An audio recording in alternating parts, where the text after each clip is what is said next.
been a while. Welcome back. Thanks. How's it going? Good. It's been a while. I've been working for a while, so They're bored. nice. Well, they go I bored. did it for like 8 years straight, so I get it. Yeah. Good to see you guys. That's great. So what's going on with you? Teaching second grade again, back at St. Morgan's. Okay. I was a technology teacher for a while. I was born in Belmore Hills, and then when they had the technology program, I went back into second grade. Okay. Life's been great. How about you? Just working in a biotech company. And it's crazy hours, but I'm learning a lot. Yeah, that's great. Talking to people. It's all good. All right, good on you. Good to see you.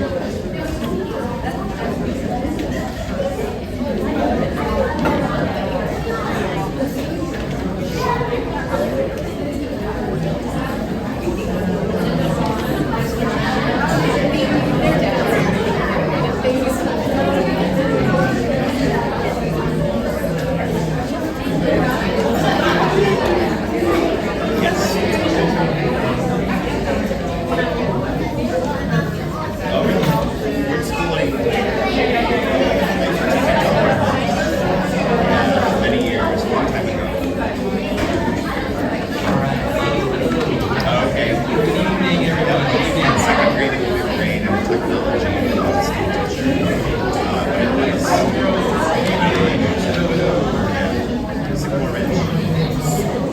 It's nice. All right, thank you all for being here tonight. It's a great place. We are reconvening open session, 3.1 call to order open session. Reconvening open session at 5:47 p.m. by Law and Board Policy. I must notify you that this meeting is being recorded. By Law and Board Policy, any member of the public may address the board on an item on the agenda or any non-agenda item, but the public must present a written request to the board. Therefore, I ask you to kindly submit your speaker slips at this time to help us run an efficient meeting. Speaker slips for non-agenda items need to be returned in prior to item 4.2, hearing of the public regarding non-agenda items. You'll be recognized and called to the podium at the time. You'll have 3 minutes to address the governing board. For those individuals who wish to comment on a particular agenda item, your speaker slip will need to be turned in by item 5.9, hearing of the public regarding agenda items. You'll be recognized and called to the podium when your requested agenda item comes up. You'll have 3 minutes to address the governing board. 3.2, report of action taken in closed session. The governing board met in closed session and voted to approve the resignation agreement concerning employee number 606433 by a vote of 5-0. We will be reconvening closed session following open session. And 3.3, pledge allegiance. Well, now welcome Dr. Clerk to lead us in the pledge allegiance.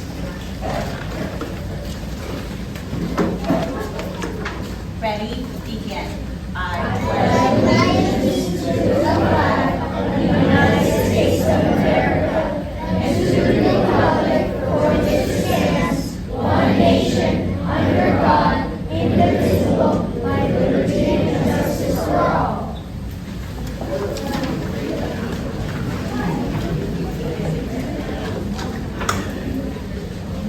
All right, 3.4, approval of the agenda. Is there a motion to approve the agenda? Oh, sorry, my fault. Now that we're done with that, sorry, but not really, because this is our favorite part of the meeting. We have a welcome to our principal, Andrea Sleet, from Delmar Hills, who's going to introduce our very special guest this evening. Good evening, Ms. Sleet.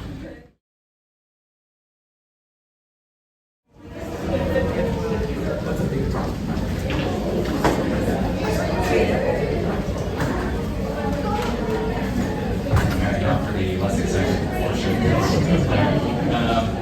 3.4, approval of the agenda. Is there a motion to approve the agenda? All right, all those in favor? Aye. Motion passes.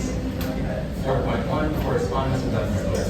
Good evening. The superintendent's office has received the following correspondence regarding district business on these topics: Measure NM projects and supports for students.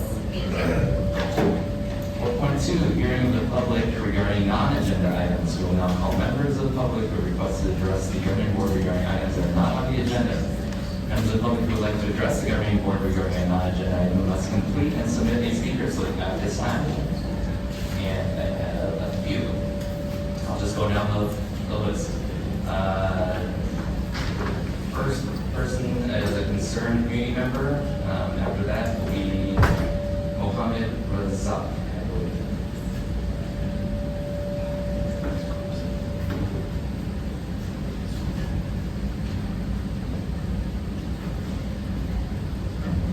Good evening.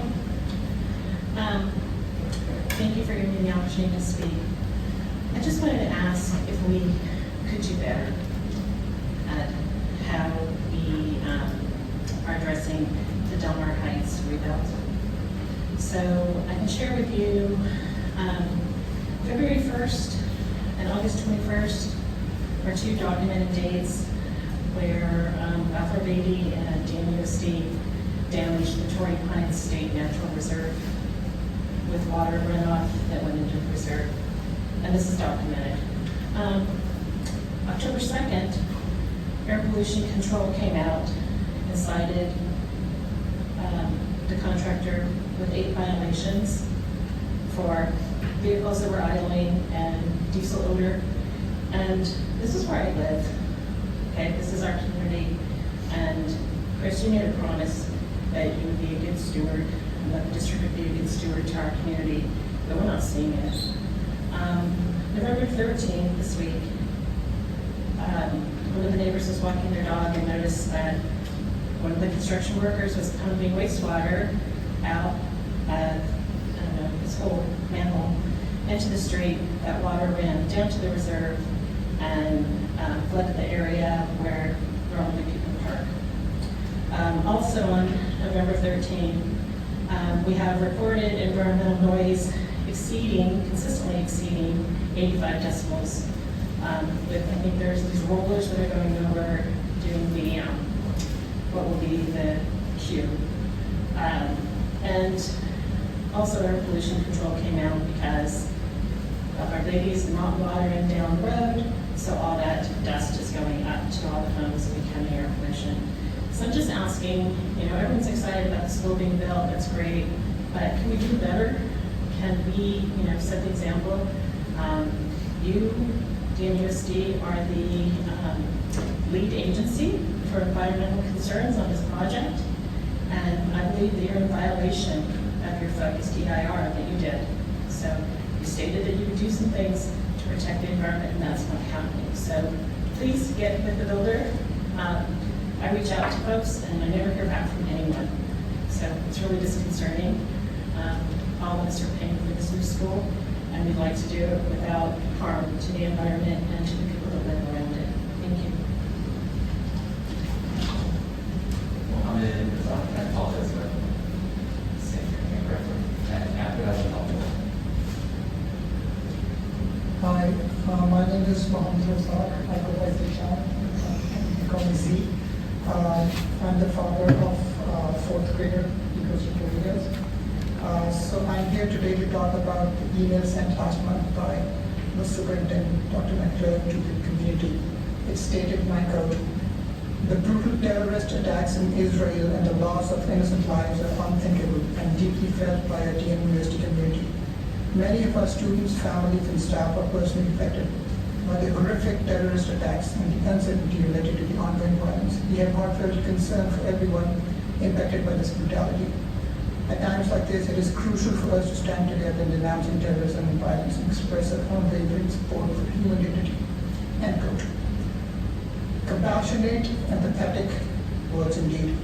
This email was sent on October 11th. By this time, the number of dead innocent Palestinian civilians as a result of the brutal Israeli bombing of Gaza had already caught up with the number of Israeli deaths in the brutal terrorist attack on innocent Israeli civilians.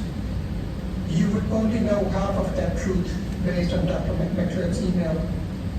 October 7th saw another calamity happen around the world. Around 1,500 people died when an earthquake shook Afghanistan.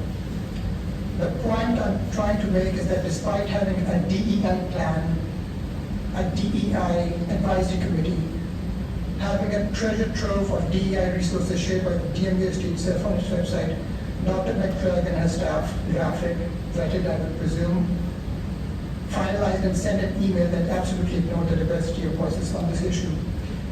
I was just reading that quote on the wall. When we all think alike, then no one is thinking.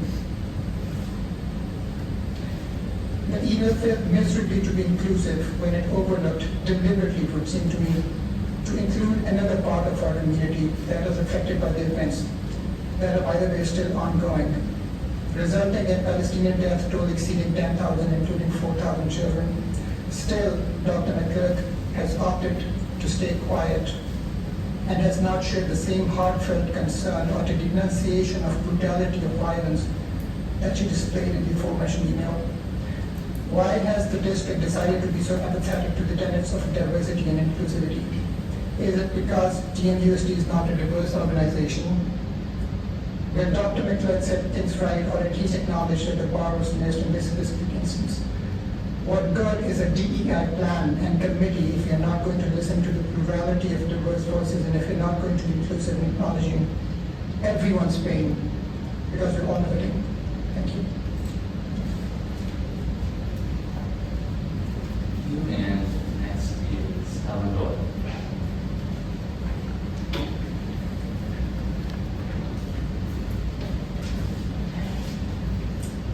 Hey everyone. Real quick, I just wanted to thank Ms. Lee for the Serve Families program. Because it is really great just from the side of the parent as well, whose child is in that program. Sorry, one second. A different topic. Yesterday morning in Ohio, a semi-truck rear-ended a school bus, resulting in the deaths of 6 people. 3 of them teenagers.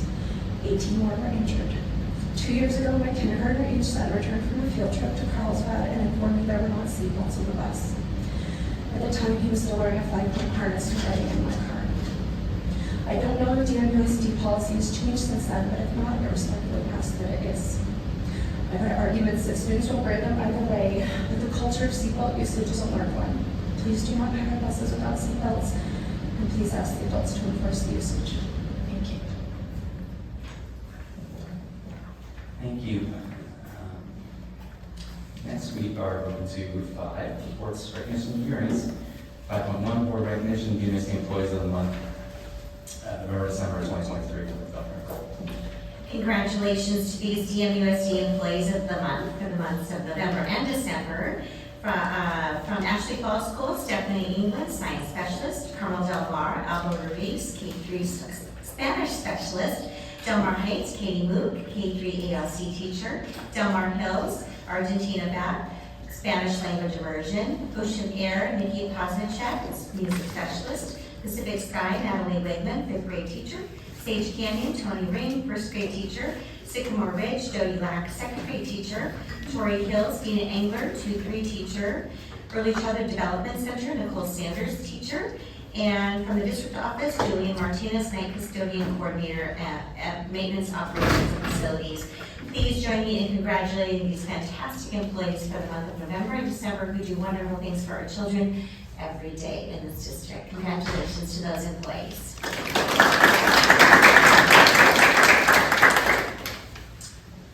5.2, I don't see red, so I see. Okay, so these are a little bit late. We'll move on to 5.3, board report from Del Mar Parent Teachers Association with Whitney Kirk, PTA President of Del Mar Hills Academy. We're continuing on with the Del Mar Hills Academy theme tonight.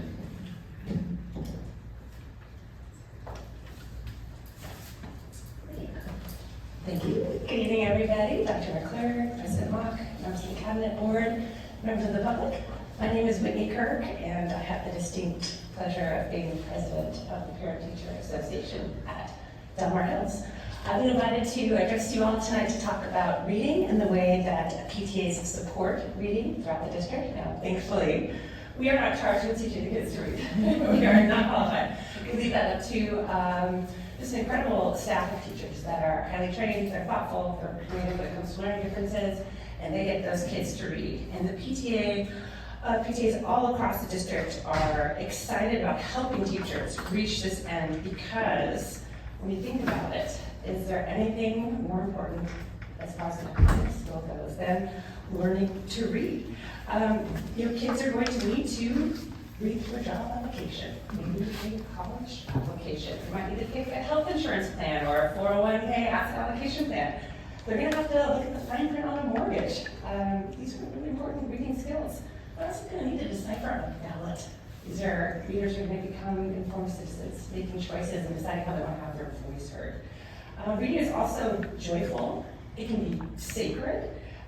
We read to laugh, to cry, to escape, to learn, to pretend, to gain perspective, maybe even inspiration. It can be really personal. Reading out loud to my kids is one of the joys and gifts of parenthood. I also know that if I get on an airplane and somebody in my aisle is in a book, I know they're in a personal moment and not to disturb them.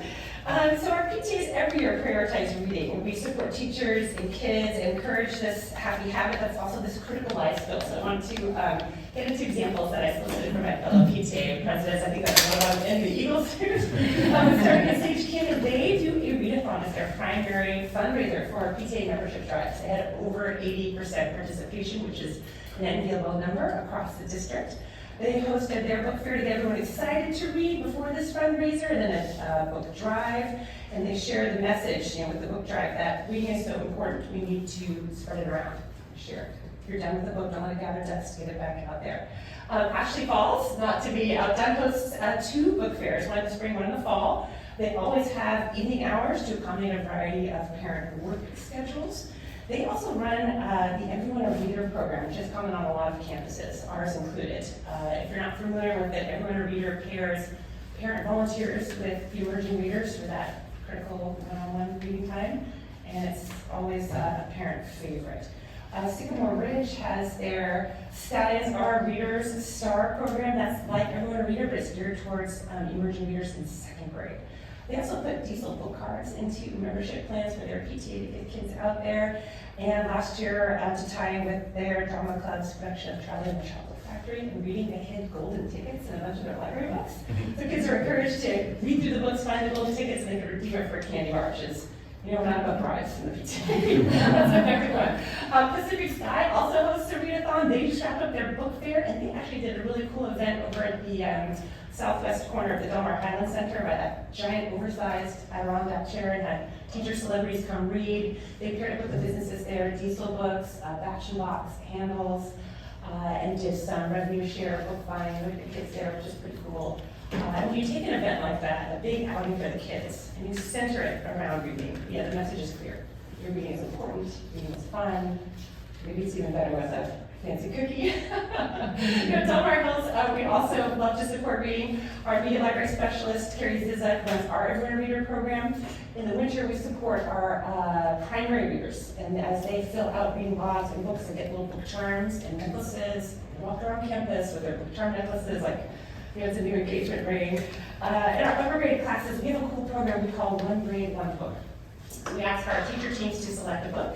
The PTA will buy a copy for every kid in that grade, and we give the teachers freedom and license to work the book into their curriculum. Our 5th grade teacher team last year, for example, picked the book Wonder. They were having discussions about physical equity and abilities and differences in abilities. And when they were done reading the book, they watched the movie, and PTA was there with snacks. Of course, nothing PTA as well. Mills also has a book fair in the spring. We have a special breakfast reading book fair. Donuts with grown-ups. You're all welcome to join us this year. And last year, and hopefully she'll agree to do it again, we had PJ Stuffy Story Hour with Principal Sleet. And those kids came in with their stuffies and their PJ, and in walks Principal Sleet with an armful of books in full pajama regalia, and we had to pry the kids away. We had to convince them that no, she does not actually sleep here. So again, centering reading and getting the kids excited about it is just so important. And in the spring, we do a tidal wave, we call it book swap, where kids bring in gently used books in those last 2 weeks of the school year when the library is no longer lending. So then the kids can go through the donated books, and usually each kid goes home with 2 or 3 brand new to them books to start summer. Especially important for our kids who may not have access to new reading materials over the summer, so we're proud of that program too. So these are just a few examples, and it kind of goes on and on and on. And again, it's that critical support that we offer as kids are going through that learn to read phase, and then they get into that read to learn phase, and then they get into that phase where my 6th grader is now, where they're learning to read critically. And they're taking information from both sides of the debate, for example, to form an opinion that acknowledges differences. And they're also learning to question their sources. What is this author's motivation? Are they trying to entertain me? Are they trying to inform me? Are they trying to get me to keep scrolling? So they're asking those critical questions now, and the PTA, we feel like we're there to support that and they drive this skill that can be joyful, but also so important. So district-wide, PTAs are prioritizing reading as this joy and as this critical skill. And in this world where we carry endless information just in our pocket, these solid reading skills are going to make solid decision makers and hopefully solid life navigators and eventually informed citizens. So I was joking in our meeting with fellow PTA presidents last week, kind of half joking, I think you can draw a through line between a healthy society directly to Captain Underpants. And the connective tissue is PTA. But you might want to take my 6 graders' advice and consider your source. But thank you for having me. We're so grateful to be in a position to report to you how we're supporting our families, our kids, and our students. And reading is just one of the many ways. So thanks again for your time, and thank you, families and members of the public, for supporting your PTA as well. And good night.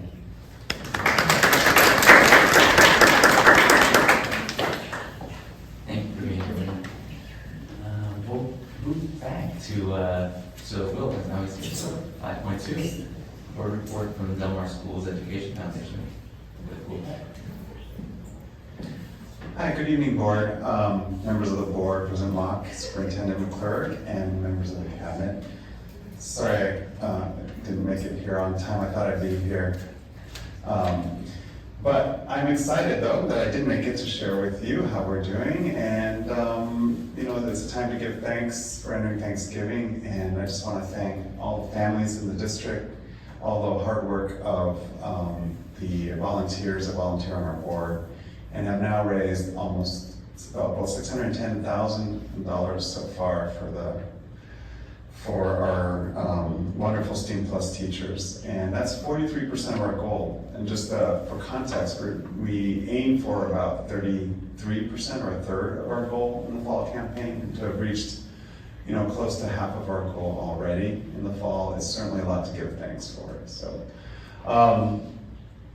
the average donation, the amount of money that's coming from families is $505,000. So we've got $104,000 from the companies where our families work. So that's pretty generous that there's that matching contribution available to us from the families, and that's a solid amount of money coming from employers. So we're really grateful that people are taking advantage of that employee matching opportunity, and that they work in companies that do match, because even if you want to and your company doesn't, then it wouldn't be possible. But this is fantastic.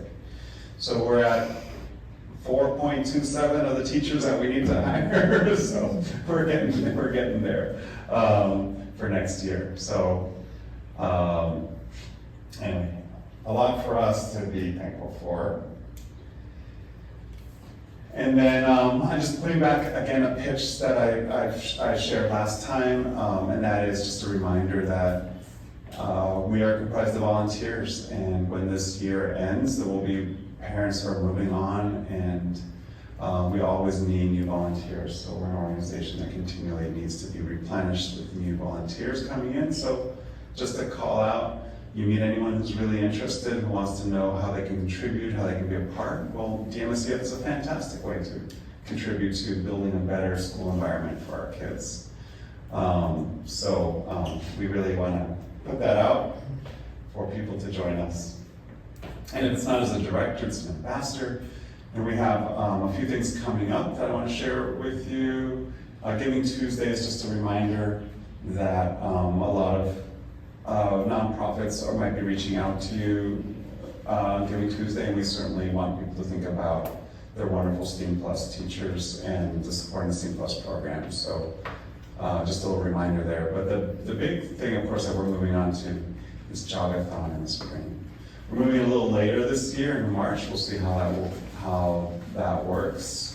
Certainly last year it was a little rainy, and we had difficulty with having to move the Heights jogathon because for rain, and Ocean Air still did their jogathon on that day that was rainy, but March it could be raining too, we don't know. But we're gonna try and see if it's better. Certainly 2 years back, I think when we did it in February, it was hot. And some of the schools had hoses to hose down the kids, so you can't predict. But we're gonna try a little later to give us a little more time so that we're not coming back from winter break and just getting right into prepping for jogathon. So it'll give us time to also find volunteers to help, because this is a great place to get we believe Jogathon is a fantastic place for new directors who want to join to John before Jogathon, so they can get to see what it's like with the other directors, and then they're ready for they can kind of see what it's like. But also if people want to just volunteer as ambassadors or just volunteer for the event, it's fantastic to have people involved and see all how the kids are loving and enjoying being out there and doing something fun and physical. So that's what we have coming up. So that's it. The other thing is a reminder that also that we're going to be sending out a reminder to our parents that it is the end of the year coming up, and so it's a good opportunity to think about that too, any kind of deductions that people are thinking about. So, but to know that your contribution has an impact directly on our kids and our schools. So that's all I wanted to report to the board. I don't know if the board has any questions. Certainly appreciate. I just want to say, I'm sure it's going to come up with the news report when everyone's doing their reports, but I do appreciate the participation of Board of Trustees in supporting DMUSD and coming out. Alan reported last month in the work that he was doing to help us try to find a major sponsor, so I love that. But I also love like Holly and we've had Chris come out twice in a row now to join our board meetings to really help plan the forum, the community forum that's going to be coming up in the spring or early next year. So I just want to thank you all for that too. So in the spirit of things, thank you. That's it. Thank you very much. Well, thank you for all of what you're doing.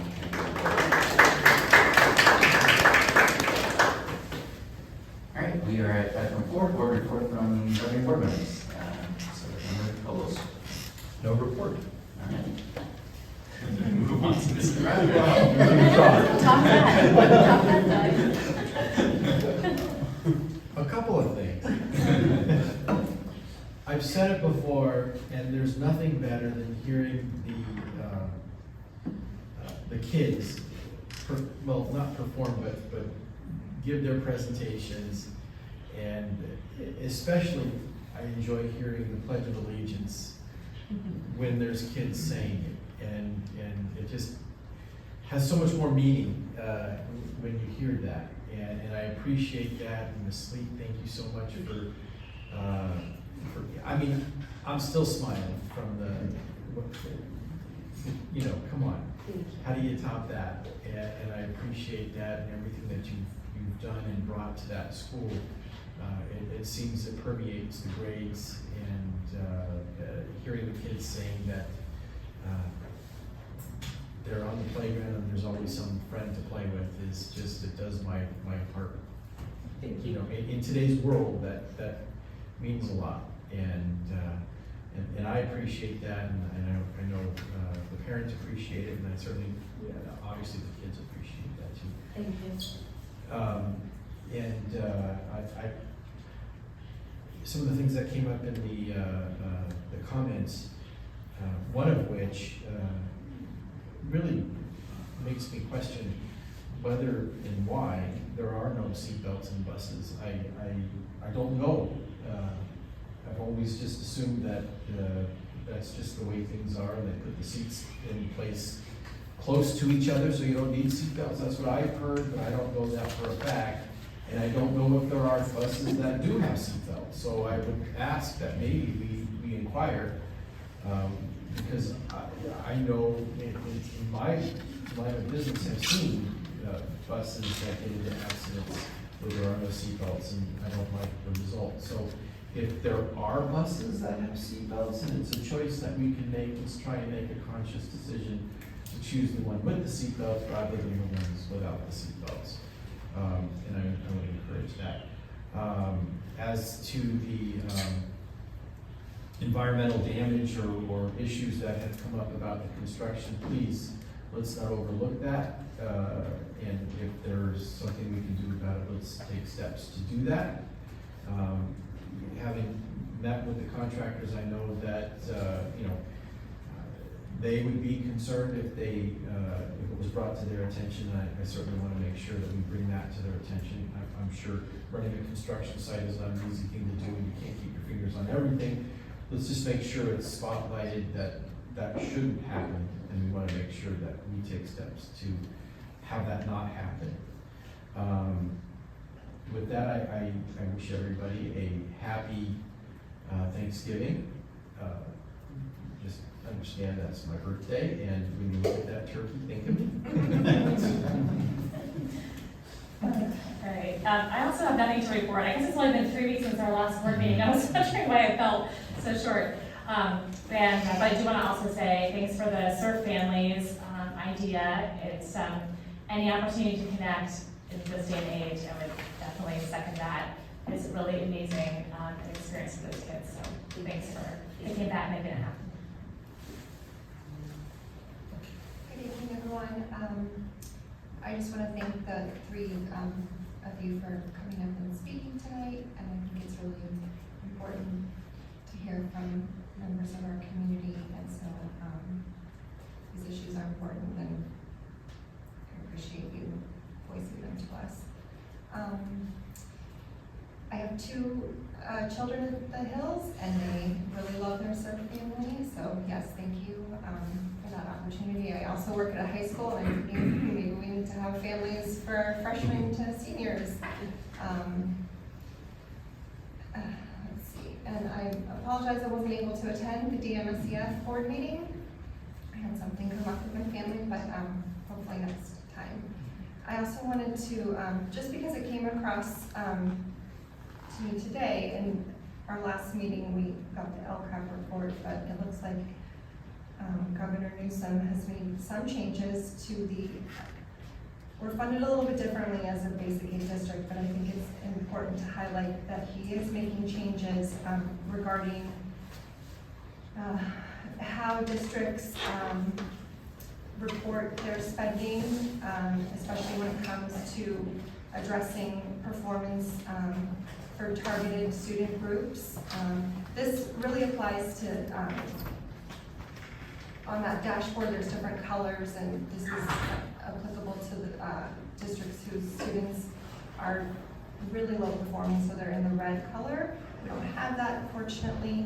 With that being said, I think it's always a good idea to be tracking, as I mentioned in my comments last month, how we're improving or not improving, what strategies we're using that are making a difference, and then any strategies that we could let go of and find better ones to take their place. So just kind of taking a closer look at how the students who are not meeting standards, exceeding standards, are being supported, and what's working, what's effective.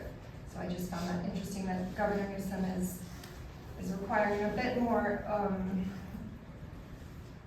explanation and a bit more detail in the LCAP reports for districts going forward. And that's it, and happy Thanksgiving, and happy birthday to you. I don't have anything to report this month, so happy Thanksgiving. Move on to Dr. McClure. 5.5, report from the superintendent. Good evening. It has been a lot going on in the last 2 weeks here in the district. Very busy time. We've wrapped up our STEAM Plus Family Nights. That's been fantastic. Some of us attended a fall regional meeting with our Schools for Sound Finance regarding the state budget. Thank you, President Mock, for being there at the meeting with us as well. It was great to join the board again for the foundation at this the beginning part and be able to get some of their input about the invitational that we got planned for January. And as always, it was a pleasure to meet with our PTA presidents and get their insights and thoughts on some important and timely things going on in our district. And again, I too want to echo the happy Thanksgiving and things that we're grateful for. And Andrea, what a wonderful, good reminder of the number one thing we're thankful for is our beautiful children. And thank you for sharing them with us this evening. And we're all so fortunate to be in service to our children, their great families, and we have such a talented, dedicated staff. We saw a couple of them here tonight, a couple of them are still in the room. A lovely community, and I do want to say thank you to our devoted board members. Very grateful for all of you, and happy Thanksgiving to everyone. 5.6, hearing of the public regarding agenda items. For anyone who would like to address the governing board on a particular agenda item, your speaker slip will need to be turned in at this time. You will be recognizing calls at podium when your requested agenda item comes up. You'll have 3 minutes to address the governing board. 5.7, board approval, minutes for the October 25th, 2023 regular meeting. Is there a motion to approve these minutes? Is there a second? All those in favor? Aye. Motion passes. And we are at the consent agenda, 6.1, 6.21, consent items. Al and I kind of thought about it a little bit, like when you brought it up last month, and basically consent agenda, or consent items are supposed to be routine, so theoretically it's just supposed to be no discussion on them unless there's something that somebody wants to pull it out. So that's basically in terms of how we do things, just pull it out and we can vote on that afterwards. So is there any thing that anybody wants to pull out or discuss further? If not, okay. Yes. Okay, so 6.3, 6.10, 6.11, 6.12. Sorry, could you go those? Sure. 6.3. Yes. 6.10. Yes. 6.11. And I disagree with that remark because from my understanding, talking to other board members in other districts, consent agenda items are often discussed and not just voted on. But No, that's not what I meant. I mean, I'm just reading literally what the agenda says. It's on there. Basically, consent agenda items, it says that all matters are listed under consent are those in which the board has previously deliberated, which can be classified as routine items of business. There will be no separate discussion of these items prior to the time the Board of Education votes on the motion unless members of the board, staff, or public request specific items to be discussed or pulled from the consent items. So, okay. that's all I was saying. I don't know who drafted that language, but okay. 6.12, 6.13, 6.14, 6.17. What was the last one? 6.17. Okay, could we then have a motion for all those besides 6.3, 6.10, 6.11, 6.12, 6.13, 6.17 to be approved? So moved. Is there a second? I'll second. All in favor? Aye. All those opposed? Okay, motion passes. And we'll begin with 6.3. Would you like to discuss each one, or would you just like to vote on them, or how would you like to? I have questions. Again, it goes, for the 6.3, it's, I think, the last 2 months now, or maybe it's just the last month, I didn't vote to approve this, just because I would like to see the payees listed out on the warrants. So that's something that I continue to take issue with. So that's why I feel that we need to pull it out as an item. 6.3. Are we gonna vote on each one as we Yeah, go? we'll vote on each one as we go. Okay. So is this the same issue that we had last month that we talked about? Yeah, so I just want to vote no on it, so I need to. I'm Yeah. not questioning that. I just wanna make sure that there's not something different in No, there nothing that different. you're talking about. So, 6.3 is a surplus list, though. well, it's the warrants. Purchase orders, commercial warrant payments. Oh, sorry. And we discussed how the manner by which this has been done is fairly typical across other districts. Is that right, Chris? Yes. And we had this discussion last month about how you do it. I just want to make sure there's not something different in this. There's nothing different to report on that, no. Okay.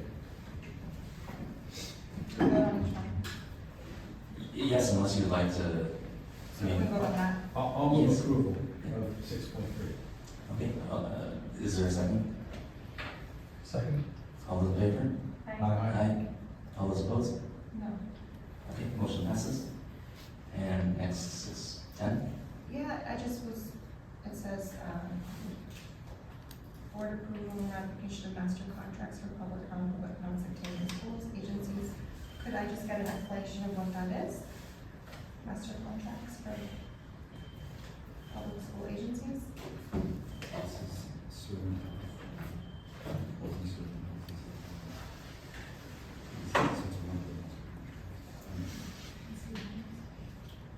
So this is a master contract that we bring the specific agencies that may be used. And so this agency is one that we may be using through special ed services for speech, language, occupational therapy. So there are periodically a need for outside services that we would use to supplement to make sure that we're meeting the needs of our students with IEPs.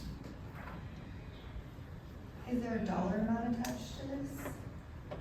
So the dollar amount would come when we actually contract for services. This is a master agreement that allows us to move forward with services, and then we'd be bringing something with a dollar amount related to what is the need for these services related to it. So if I can just clarify, this is a template, but if there's a particular use for it with another party, it would show up on the agenda item for contracts to be approved. And then we have a PO that we would have you approve as well related to it. And so this is master contracts through the San Diego County Office of Education. And so the San Diego County Office of Education helps to develop the master contracts so that we can then work with the SELPA to know that we're contracting with groups that are vetted and approved. So every district in our county is using this master contract? Correct. This is Okay. a common practice across the county. Great, thanks. I'll move approval. That's my comment. All those in favor? Aye. All those opposed? Motion passes. 6:11. Yeah, if you could just give some information about the Synergy Education Platform. Synergy is our student information system. The level of service that they provide for the support is not to the level that we would like, and the San Diego County Office of Education provides a higher level. They provide professional learning and support in a number of areas, and so we, in working with our technology department and our instructional services departments, have determined that this additional service will help us to better be able to utilize the student information system, which obviously tracks all the data of all of our students in our district. Okay, so we're adding on a service? Additional support through the San Diego County Office of Education for our student information system. Okay, is this in any connection with like cyber attacks, or is this just purely for like understanding how to use the system? It's not related to cyber attacks, it's related to support with a combination of usage, if we need support professional learning wise, but also with supporting us should we have an issue with the data or it's like tech support. Okay, and currently we don't have anything that's offering us tech support? We do not have, the level of service and the quality of the tech support with Synergy is not to the level that we would like. And So we're not using Synergy anymore, is that what this is? no, we are using Synergy. This is support for our use of Synergy. Okay. Did you add anything to that? Yeah, this is not just exclusively for our district. It's open to all public districts in San Diego County. So it's a service the county office has offered for quite a few years. We recently found out about the option, but it also, in addition just to Synergy, it also will support with CalPAS. Our state reporting is required. So this is, we identified with my department and with instructional services because we have employees in that division that also do CalPAS reporting and with Synergy. So it just they'll bring us on for professional development. We actually can go and call, like, if we reach out to Synergy, sometimes you get a message, you might get a call back for a day or two. We actually have someone dedicated at the county office that will actually pick up the phone and jump on, and troubleshoot us with us in real time. Okay, so Synergy is our, Student information system, and it's widely used throughout San Diego County. So what happened is a few years ago, it ended up showing up in our JPA for the whole county. Everyone, a lot of districts jumped on and adopted Synergy as our student information system. yeah. So then, as the years progressed, there's an identified need for support for local districts. So just this year, this is my second year in the district, I found out just be interacting with the San Diego County office. We have a new SIS person in my department. We also have someone who's newer in instructional services. So we got together and we thought this would be a good addition to supporting our district because it's so important to make sure we get those reporting right. So I guess my question then is, are we using the right SIS? Is Synergy the right SIS if we need extra support for it? Is there another SIS that districts are using that doesn't need additional support because they're able to give information that you need in a timely way, you can access them? Well, there are other SIS that are available, of course, because I've been in education for a long time. So, but just to change the student information system is a huge lift, not just for technology, not for instructional services, for all of our teachers, all of our front office staff at the school sites. So if we actually did want to do transition to a new student information system, it's not something we do mid-year. That would actually be a year or two of planning before you would actually pull the trigger on that. And I would say that the student information system has the components we need. We're just looking at support. So if we can get a better support, but still have a system that's working for us, this is the back-end support that is adding a little bit for our staff. The time cost to switch to the information system can be larger than the investment in an improved support system for a couple of years. Are like Aries and Power School SIS systems? Yes, they are. Okay. And we investigated multiple student information systems when we switched to Synergy a couple of years ago when Illuminate stopped serving us as a student information system. And we're not just going into this blind. We actually been invited to some of their professional development sessions. We've actually been on the phone with their help. It's been really helpful with our new person in our department. So I think it's a great investment for the district. You're welcome. All move approval. All those in favor? Aye. All those opposed? Motion passes. We go on 6, 1, 2, 6, 12. So I pulled these off, 6.12, and I don't know if we can do these all together, but 6.13, 6.14, 6.17, just for the same reason as last time. I don't want to be spending money on conferences when we're not funding to Did you also mention 6.14? You just said it now. Yeah, 6.12, 6.13, 6.14, and 6.17, yeah, I circled that one. Okay, I missed it. Okay, approval. So move approval for 6, 12, 6, 13, 6, 14, and 6, 17. I'll second. All those in favor? Aye. All those opposed? No. Motion passes. And we are at 7, curriculum instruction. Oh, no, sorry, there's no. For 8.1, board approval to hold the 2023 organizational meeting of the governing board of trustees on December 13, 2023. Dr. Markley. Okay, it is required that we actually have board approval to hold the organizational meeting on December 13th, 2023. That is why it is before the board this evening. Is there a motion to approve? I move to approve. Second? Second. All in favor? Aye. All opposed? Motion passes. 8.2, board review, first reading of proposed 2024 governing board trustees meeting dates and locations. This is a board review of proposed meeting dates for, as it says, the year 2024. As is customary, it is brought forward for review and then will be followed up next month for board approval. Can I ask a question? I'm not proposing this, I'm just asking, is it common practice for districts to have a meeting every month, or do you know districts that take a month break, for example? I've heard different things. Do you guys have any ideas about that? It varies. It varies? Yes. Like, what are our neighbors around here doing? Most districts have one regularly scheduled meeting each month. One every month, okay. Most. One other question. We had you just vote for December 13th. This, note that December 18th of 2024 is listed. Yes. Are we gonna have to vote to have that date in November of 2024? That's the regular board meeting, and then yes, for the organizational meeting, which is we always have it on the same day, yes, that will happen next year. And we're gonna be voting to have the organizational meeting on the 18th, or is that gonna be a different day? Should be the 18th, yes. Okay, thank you. That is the 13th, so we have a board meeting. Can I ask why they're all a little bit, I thought generally they're usually like either the fourth Wednesday, Yes. and this time I'm kind of like, they're all over the place. We adjusted it, I know. We adjusted it this year as well.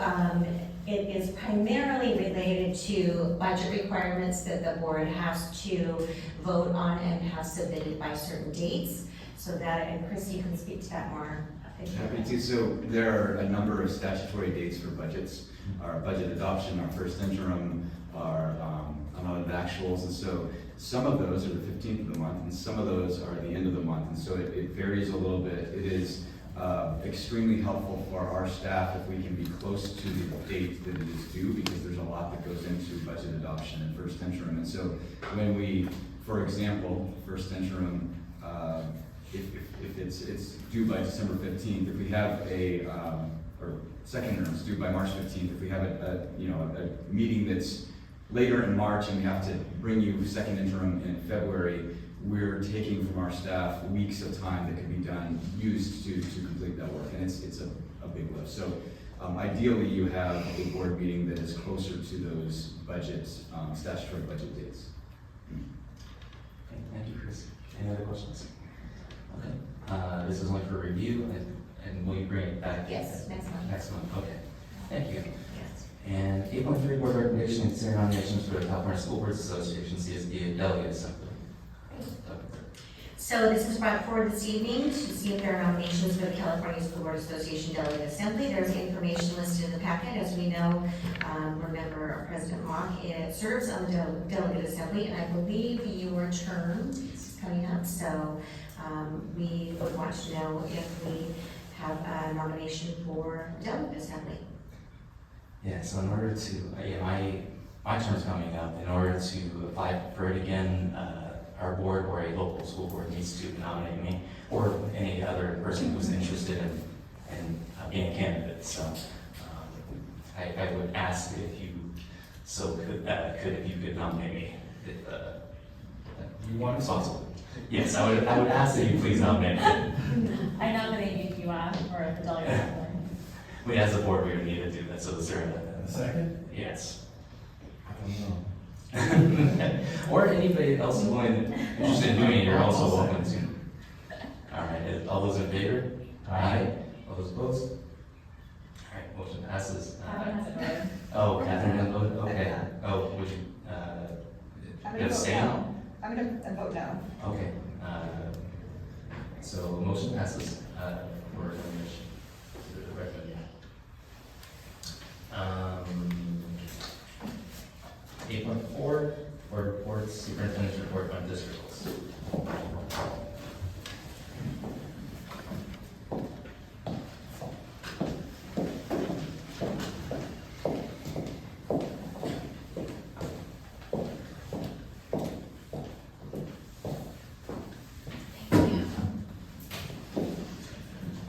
I'm pleased to present, as I regularly regularly do throughout the school year, a report on district goals.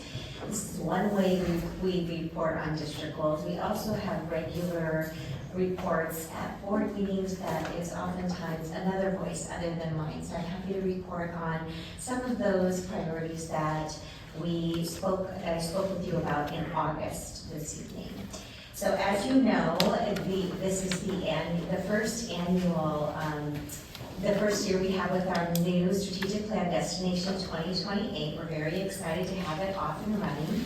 Tonight I'm going to share with you, again, just to remind you what the components are of the strategic plan, what we are talking about when we talk about priority actions, and then I'll give an implementation update on several of those that we've been working on a lot this year. So again, the components of our plan, we have the district's vision, mission, and beliefs, which I'll remind us of in just a few moments. We have our portrait of a learner. We have 4 levers that we'll see a little bit about again this evening. We also have long-range priority objectives for each lever that help us have a long-range view of where we hope to get within the next several years. And we have annual priority actions as part of the plan.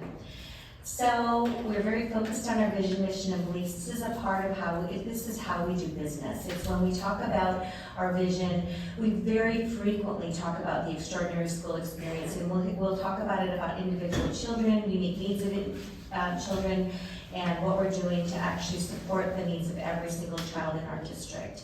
And realizing that they are unique and what that genius is in each one of them and what inspires them. And you can see there are beliefs that we really do hold near and dear to what we talk about and what we plan for in all of our thinking around what are the most important components and elements for us to be focused on.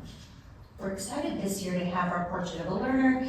The board is well aware of these competencies, and now it's been exciting to see that start to come alive through our work that our teachers and our children are doing in all of our schools. What do each of these competencies mean as the children progress kindergarten through 6th grade? And one of the things that we're excited about doing now in the next few months is providing some more definition around that graduated approach from kindergarten through 6th grade. So we're excited about that. These are our 4 levers. You can see here that they are those important components that really do give us those categories for how do we focus the important work that we do and the thinking around all of the parts of the district. So I'll start with lever number 1. You can see here that this is about the learning experience. And this is when we talk about, I'm not going to read the definition to you, but when we talk about the learning experience, this is where, for example, our 2 frameworks live. We have creating cultures of thinking and the essential elements of instruction that truly do make our district so strong instructionally, and that instruction that our children receive from our very skilled teachers is very grounded in those 2 frameworks.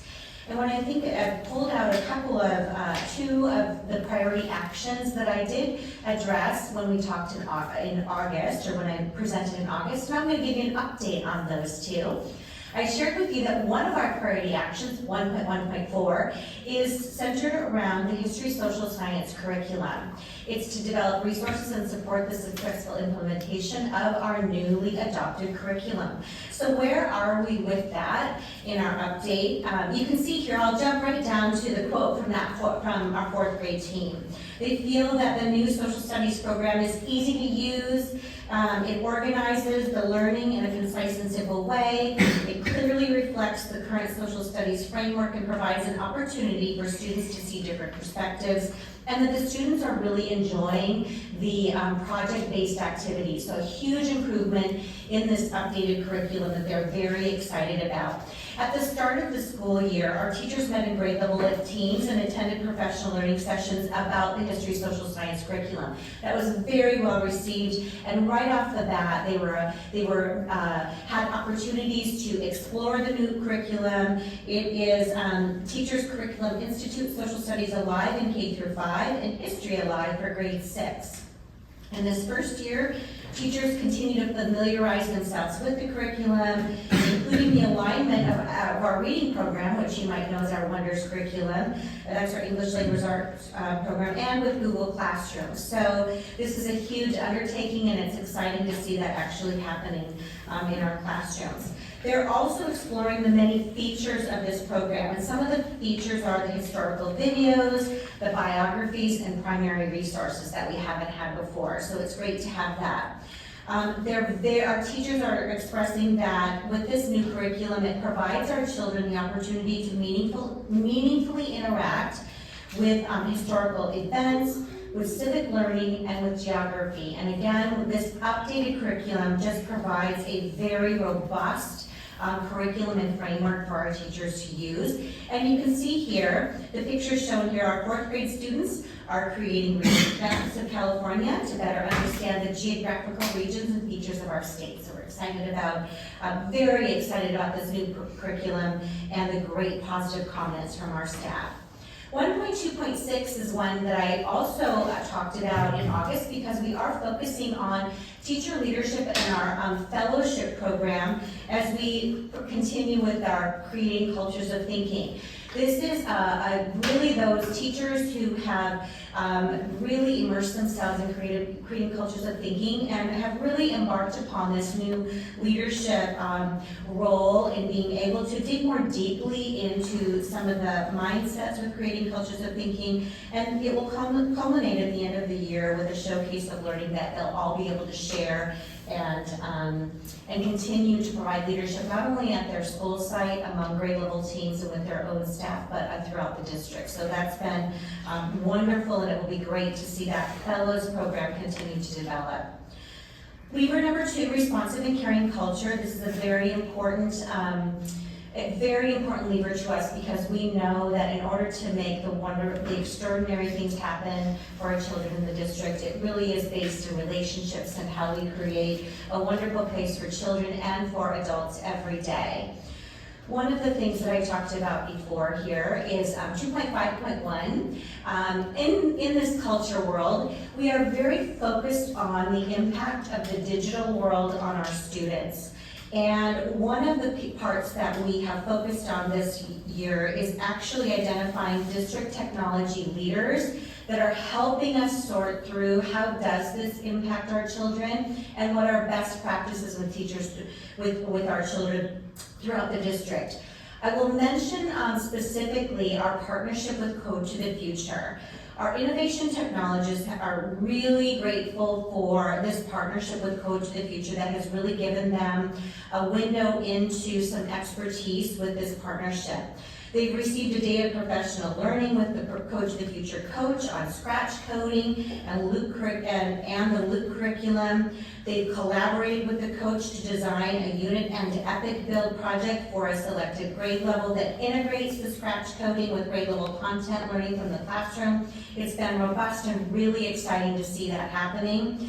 They've also been working on AI, and as we're looking at artificial intelligence, Code to the Future selected our district to pilot a new elementary curriculum on artificial intelligence.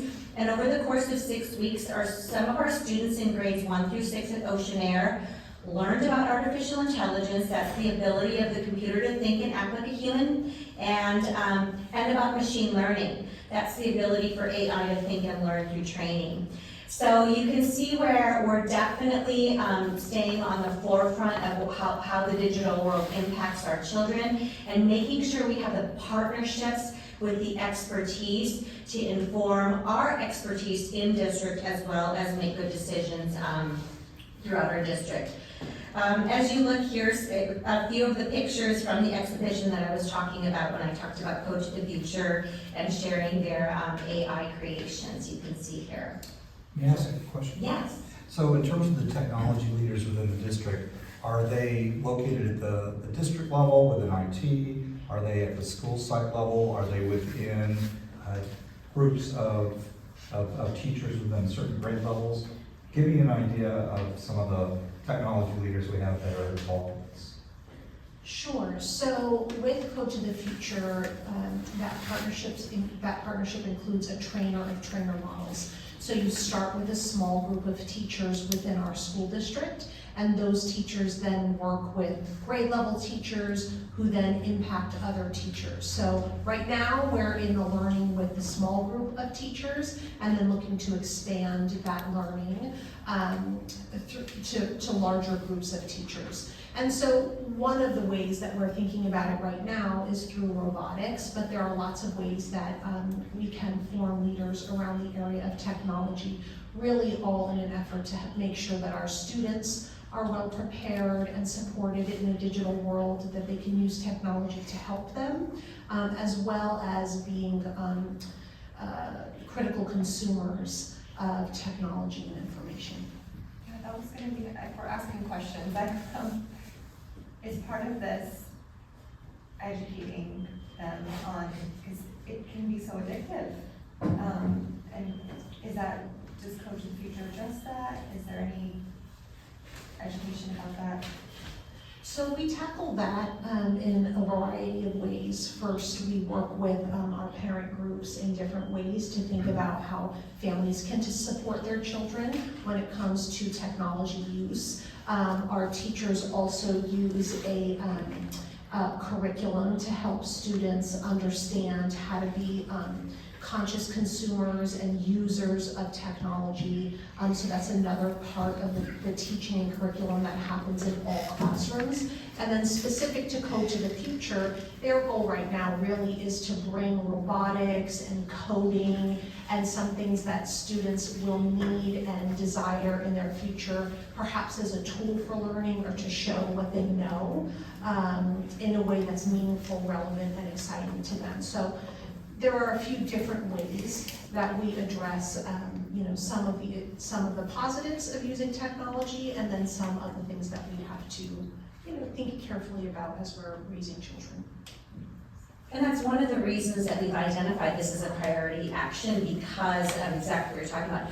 What is the impact of the digital world on students? And that is one very important component. You refer to it as it's addictive, it's very habit forming, and obviously as a district we very much value the human interaction and engagement with one another.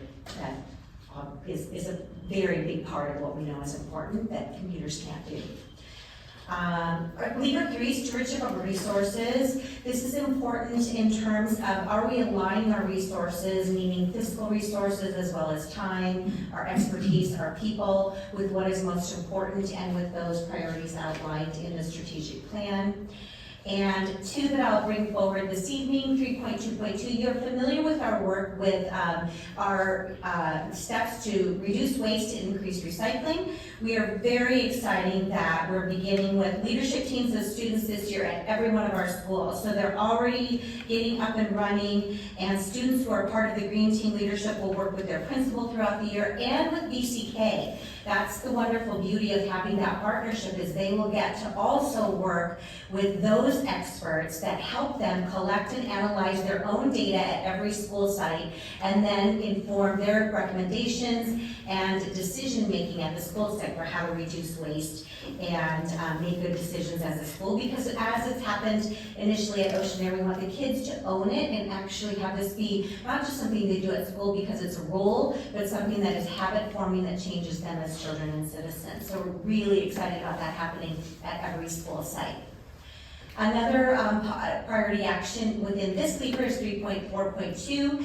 The board has definitely prioritized the community outreach that we have been conducting throughout the past couple of months. We've had board workshops regarding budget and visioning and priorities. We've had community engagement meetings. You can see there in October, and we have another one coming up on November 28th as we look to what's going to be happening with our Del Mar Hills modernization project that's happening next. So that outreach continues, and we are getting valuable input from our community.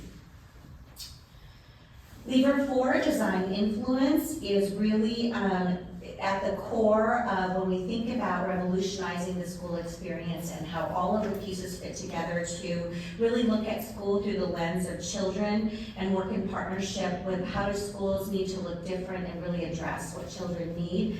We find a lot of our innovative thinking and a lot of our forward movement coming within the area of design influence. How do all of the parts of the school program influence the experience that a child has? 4.3.1 is developing our leadership capacity and using teacher leadership to support our staff with highly effective instructional practices.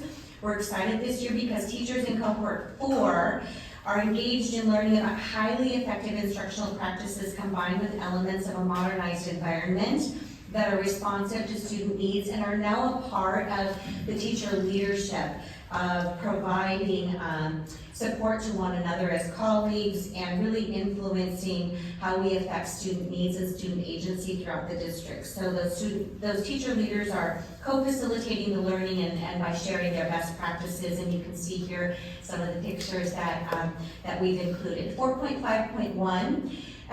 This talks about some of our common spaces. At the last meeting, you might remember that our assistant superintendent, Allison Bieber, shared about some of those common learning spaces, primarily some of those inside spaces. We talked about what the decentralized library looks like, the different ways children are using parts of our buildings. This extends it to looking specifically at our outdoor learning areas. So our next step is identifying which sites and where at which sites make sense to focus our attention on that outdoor learning. And we really do have a model at the school that we have built from the ground up at Pacific Sky of what those outdoor learning spaces can look like. Obviously, we're not building every school from the ground up, so we're looking at where we currently have outdoor learning spaces and how to best utilize those spaces. Question. Sure. When you were principal there, how do you think those outdoor spaces were they being utilized? Yes, so I will say that one of the things I remember students saying that they loved about the school is their access to the outdoors. They loved the fact that they could see outside often from the inside, and then their ability to easily access the outdoor learning through the open patio areas. So often, very often throughout the day in all grade levels, students had lots of access to learning, collaborating, and working both in the indoor space and the outdoor space. And that's based on the purposeful design of the school, also working with teachers so that they, really understand how being outside adds to people's emotional well-being, and then creating more opportunities for that to happen.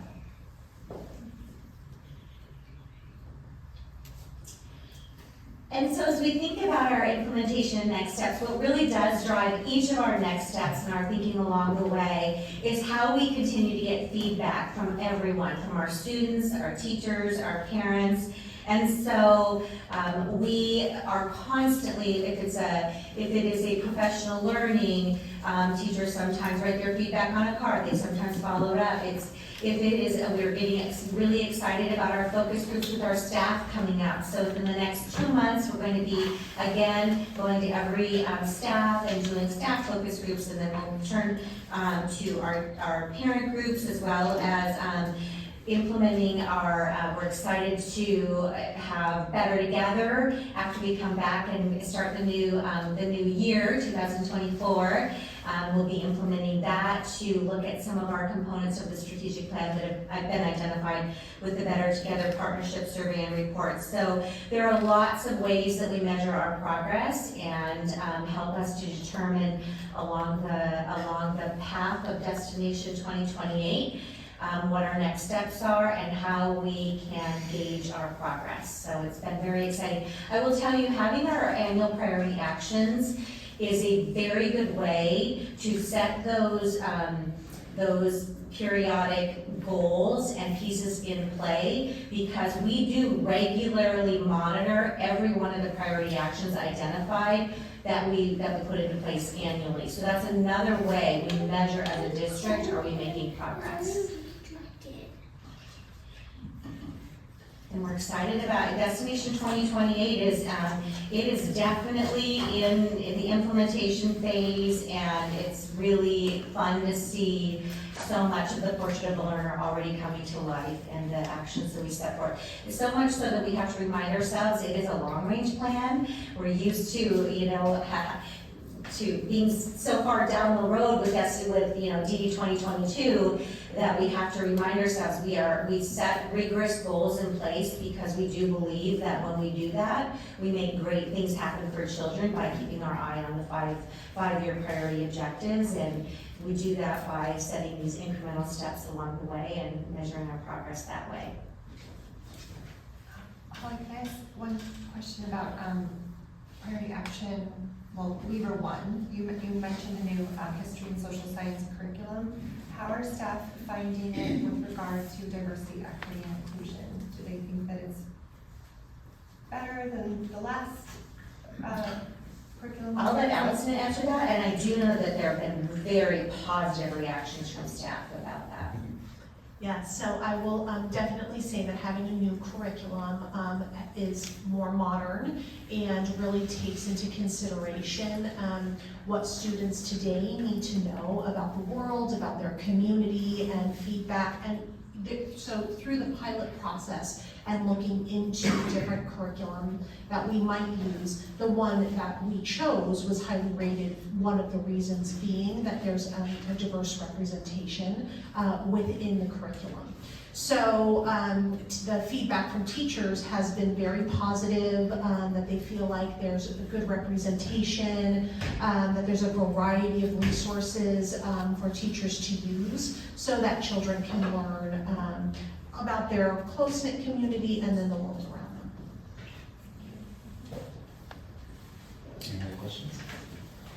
Thank you. Thank you. Thanks for updating us. We are at 9.1, board report facilities update with Mr. Del Conte, Assistant Superintendent of Business Services.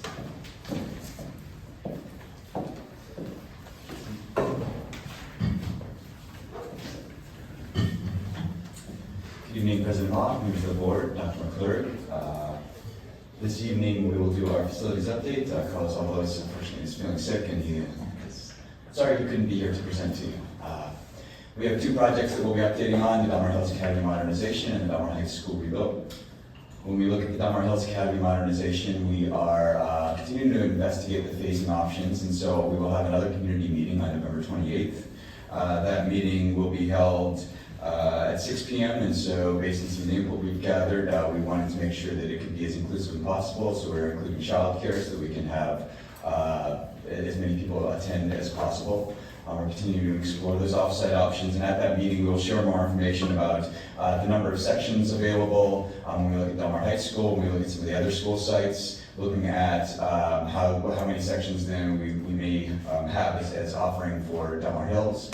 And then talking a little bit about how our Del Mar Hills Academy, should we move students off-site, what that would look like, how we can maintain two satellite schools, maintain some of the integrity of programs that they have, and make it a really good year for our students and our families. And so we'll be able to discuss what that might look like, and then gather more input, get questions and considerations that we might have from the community so we can continue to follow up and provide the board with good recommendations and good information. I will also note, I think a month or two ago, we noted that it's into DSA, so it is in the DSA approval process, and we anticipate that going through and having DSA approval sometime early 2024, spring of 2024, well before the end of the school year.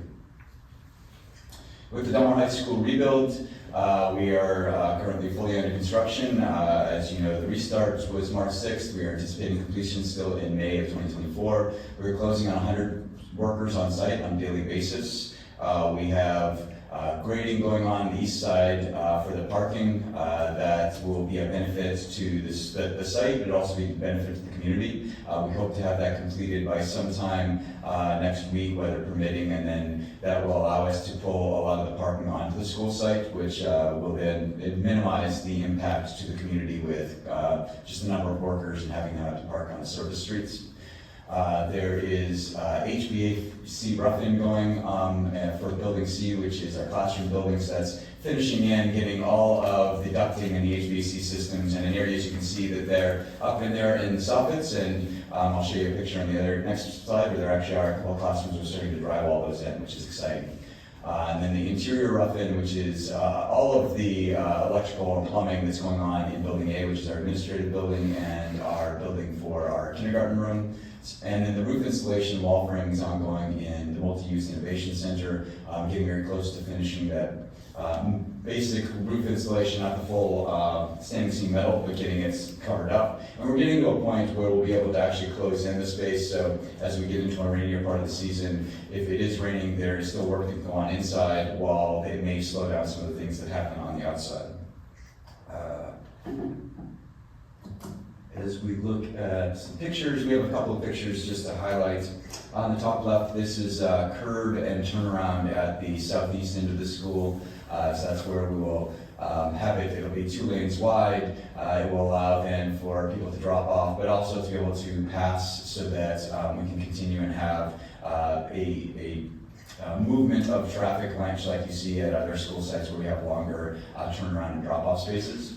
As we look at the top on the right, that's the entry to the school, and so it's coming together and really starting to look a little bit like what it will look in the end. So it gives you at least a shape of the structure as you enter the school. There will obviously be fencing there, but on the left will be the administrative building and the front office on the right. That will start to get walled in, and you'll have some office spaces and then entry, and then it'll turn into the MUR Innovation Center as you walk down a little hallway, as well as our servery and area for serving students. And then the bottom right is one of our 6th grade classrooms where we have started to drywall them in. And so when you start seeing that, it really does start to take the shape of the classroom. We'll be getting some of the glazing in, so that some of the glass, again, as we're starting to close in so that we can do some of the work even if we have inclement weather. And so it's really exciting to see these classes start to come together. With that, I'd be happy to answer any questions you have. Thank you, Chris. Any questions? All right. Thank you very much. And we're at our closing items. Okay.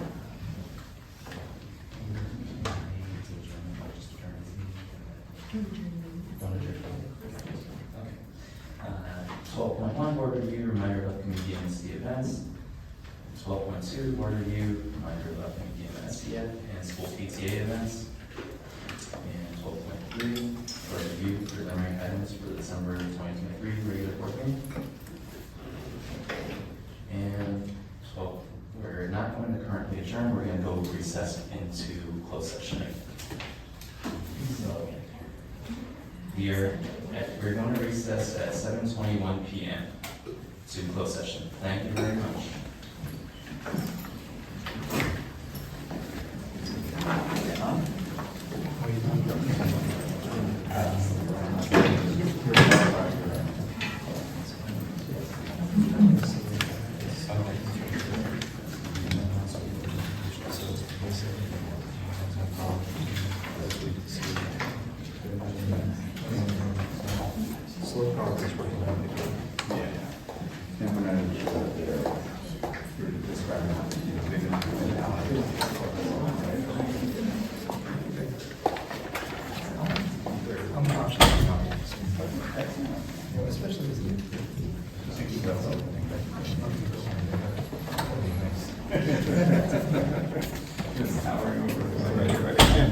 Yeah, so I'll use the post it. Awesome. Is everything else fine? Yeah. I'm just announcing you like there's a question so you could just help me out. And I'll let you get to your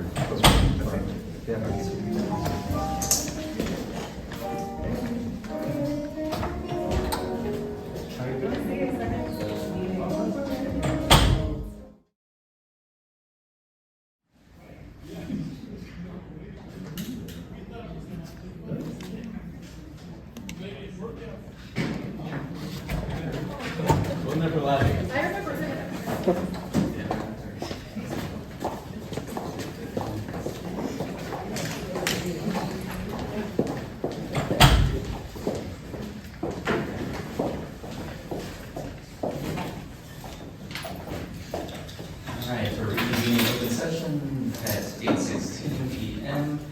There is nothing to report in closed session, and we are at adjournment. Is there a motion to adjourn? So moved. Is there a second? Second. All those in favor?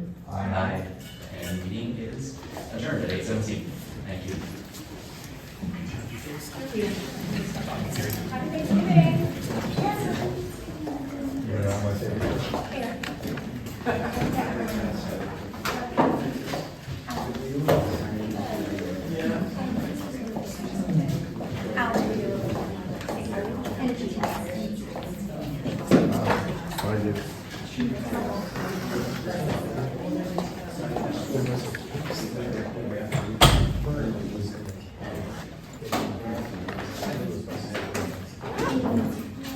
When I decided to